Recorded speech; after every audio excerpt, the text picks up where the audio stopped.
Assalamualaikum warahmatullahi wabarakatuh. Selamat siang, teman-teman. Di sini saya Satyaulandini dengan NPM 2315310267 ingin menjelaskan perbedaan antara pengangguran struktural dan pengangguran friksional.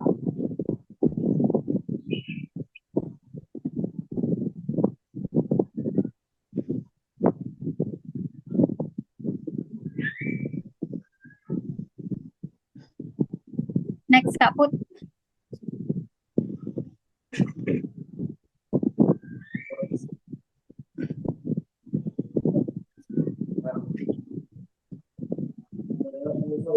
Nah, di sini saya akan presentasi yang akan membahas tentang perbedaan antara pengangguran struktural dan pengangguran friksional.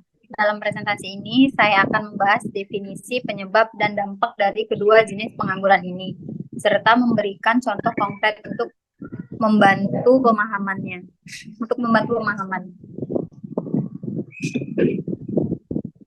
Jadi, pengangguran struktural yaitu pengangguran struktural jenis pengangguran yang disebabkan oleh ketidakcocokan antara keterampilan yang dimiliki oleh pencari kerja dengan permintaan tenaga kerja di pasar. Contoh pengangguran struktural yaitu penurunan permintaan akan tenaga kerja dalam industri manufaktur tradisional akibat perubahan teknologi seperti otomatisasi atau penggunaan robot. Kemudian ada pengangguran friksional. Pengangguran friksional yaitu pengangguran yang terjadi karena periode transisi antara pekerjaan ketika individu mencari atau berpindah pekerjaan baru. Contoh dari pengangguran friksional yaitu lulusan baru yang sedang mencari pekerjaan. Pertama mereka atau pekerja yang sedang mencari pekerjaan yang lebih baik sesuai dengan keterampilan dan minat mereka.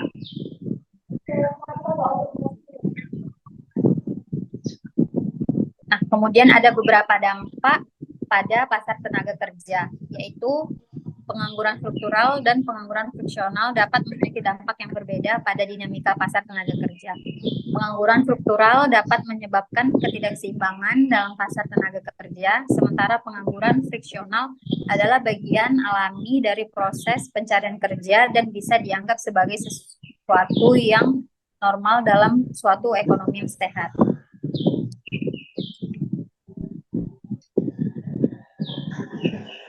Kemudian ada beberapa perbedaan penyebab utama, yaitu penyebab utama pengangguran struktural dan pengangguran friksional yang contohnya seperti utama pengangguran struktural, perubahan teknologi, perubahan struktural dalam ekonomi yang mengubah permintaan tenaga kerja.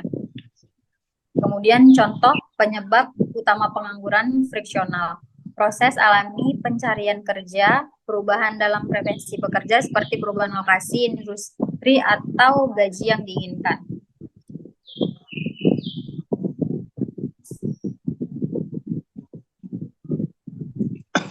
Kemudian ada analisis perbandingan. Dalam analisis perbandingan terdapat perbedaan signifikan antara pengangguran struktural dan pengangguran friksional.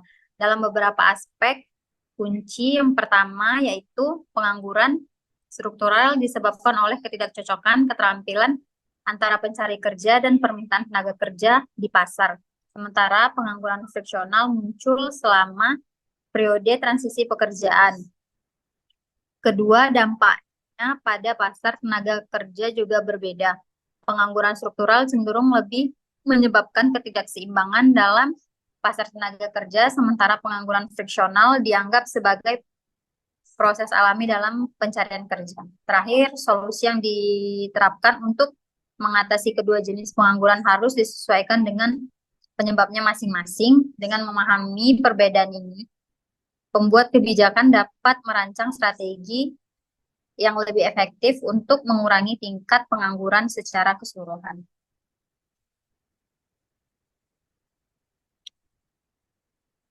Kemudian studi kasusnya yaitu yang pertama adalah tentang perusahaan manufaktur tradisional yang mengalami penurunan permintaan produk karena perubahan teknologi dan preferensi konsumen. Hal ini menyebabkan pengangguran struktural karena ketidakcocokan antara keterampilan karyawan dengan permintaan pasar. Studi kasus kedua melibatkan lulusan baru yang menghadapi kesulitan dalam menemukan pekerjaan, terutama mereka di pasar tenaga kerja yang kompetitif, menciptakan pengangguran friksional karena proses pencarian kerja yang memakan waktu. Dua studi kasus ini memperlihatkan perbedaan antara pengangguran struktural dan friksional, serta dampaknya pada individu dan pasar tenaga kerja.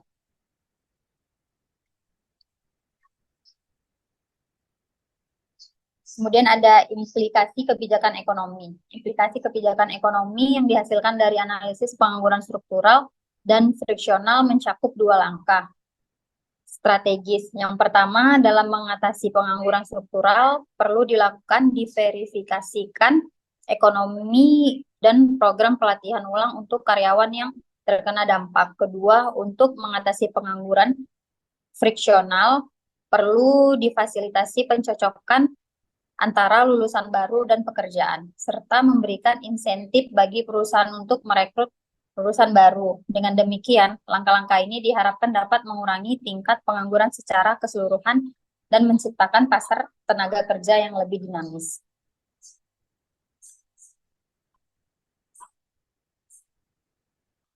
Kemudian ada tindakan kebijakan dari pengangguran struktural dan friksional.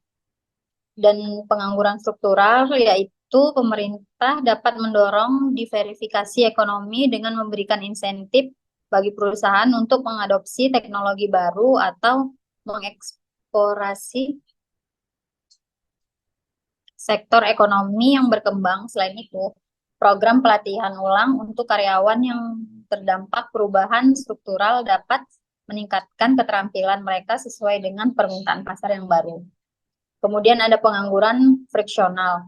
Penting bagi pemerintah untuk memfasilitasi pencocokan antara lulusan baru dan peluang pekerjaan yang tersedia.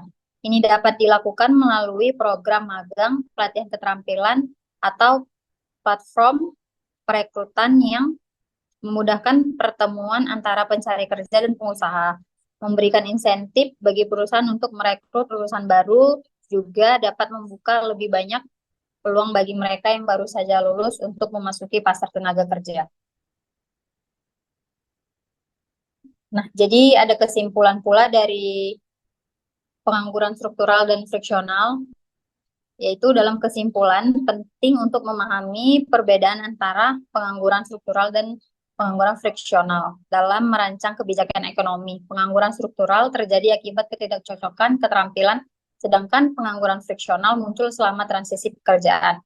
Solusi yang diterapkan harap sesuaikan dengan jenis pengangguran yang dihadapi. Pemahaman yang mendalam tentang kedua fenomena ini sangat diperlukan untuk menciptakan pasar tenaga kerja yang efisien dan berkelanjutan. Terima kasih untuk sekian presentasi dari saya. Untuk kakak dan abang, apakah ada yang ingin dipertanyakan?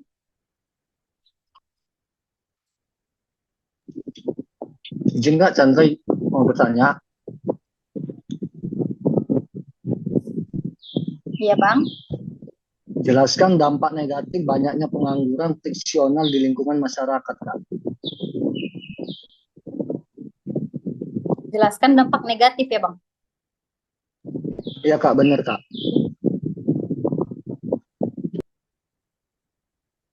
Bentar ya, Bang. Dampak negatif dari Dampak negatif dari banyaknya pengangguran friksional di lingkungan masyarakat, Kak.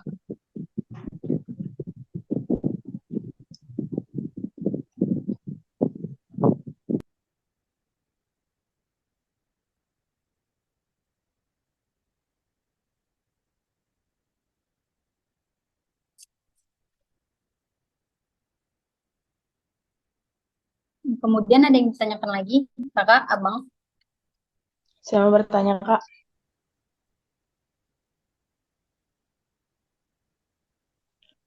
Iya, Kak. Bagaimana cara mengatasi pengangguran friksional?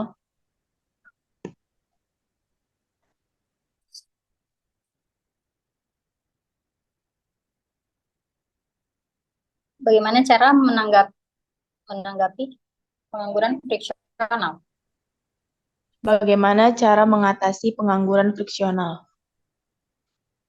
Sebentar ya, Kak.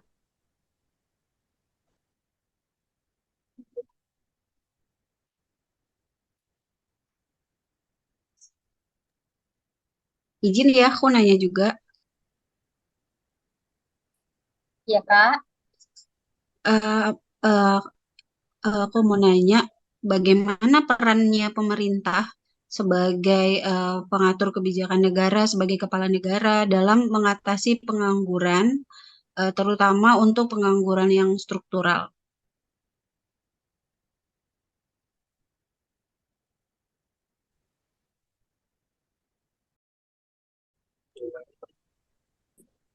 Ya. Boleh saya dulu, Kak, pertanyaannya nanti saya jawab di akhir. Ada pertanyaan? Izin Kak bertanya, eh, mau nanya, mengapa banyaknya pengangguran itu dapat mempengaruhi jumlah tenaga kerja, Kak? Terima kasih, Kak.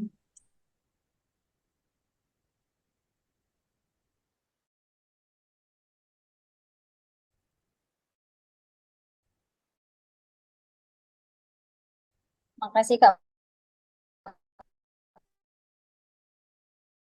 Sebentar ya untuk jawaban.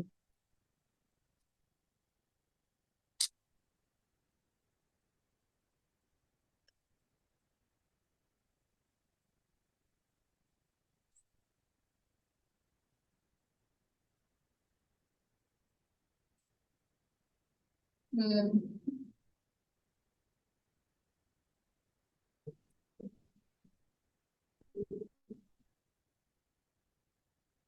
Baiklah, di sini saya akan menjawab pertanyaan dari Kak Putri, yaitu mengapa banyaknya pengangguran mempengaruhi tenaga kerja. Karena pengangguran bagian dari angkatan kerja yang aktif mencari pekerjaan, tetapi belum berhasil menemukannya. Jadi, ketika ada banyak pengangguran, angka partisipasi tenaga kerja atau jumlah orang yang bekerja ditambah orang yang mencari pekerja. Itu aja, Kak Put, untuk pertanyaannya. Apakah ada yang perlu ditambahkan? Baik, Kak. Paham, Kak. Oke, terima kasih, Kak. Kemudian saya di sini juga akan menjawab pertanyaan dari Bang Chandra, yaitu jelaskan dampak negatif banyaknya pengangguran friksional di lingkungan masyarakat. Yaitu dampak negatif dalam pengangguran friksional seperti meningkatnya tekanan psikologis pada individu yang mencari pekerjaan baru, penurunan produktivitas ekonomi karena orang-orang tidak bekerja pada kapasitas penuh mereka, serta meningkatkannya ketidakstabilan sesuai karena kesengajaan ekonomi yang sedemikian memperbesar divisi antara mereka yang bekerja dan tidak.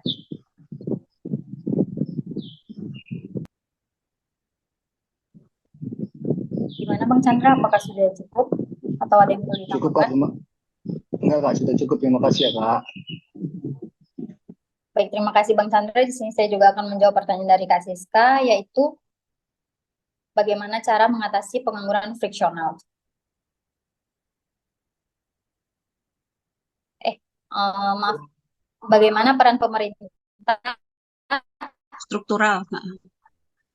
sebagai kepala? Iya kan Kak Sis? Iya, benar. Yang struktural aja yang Bagaimana jelasin. pemerintah ya, sebagai mengatasi pengangguran struktural, yaitu mereka dapat memainkan peran untuk menciptakan kebijakan yang mendorong pertumbuhan sektor baru, kemudian memberikan pelatihan keterampilan bagi pekerja yang terdampak, memberikan insentif kepada perusahaan untuk menciptakan lapangan kerja baru, dan mengembangkan infrastruktur yang mendukung pertumbuhan ekonomi. Kemudian pemerintah juga dapat berperan menciptakan kebijakan yang relevan dengan kebutuhan pasar kerja masa depan. Gimana Kak Siska? Oke. apakah sudah cukup atau di sini saya akan menjawab pertanyaan terakhir yaitu dari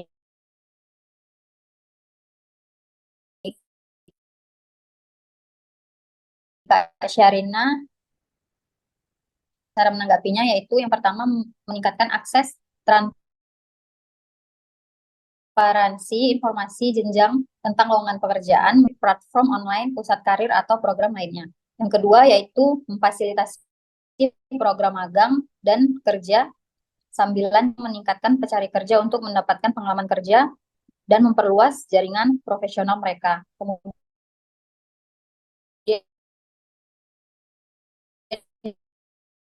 yang ketiga ada meningkatkan kerjasama, mengurangi hambatan birokrasi dalam perekrutan dan penempatan kerja seperti proses administrasi yang panjang dan rumit. Kemudian yang terakhir yaitu membuat program pelatihan dan pendidikan untuk meningkatkan keterampilan bagi para pencari kerja.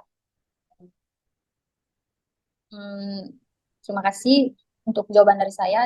Sekian dan terima kasih.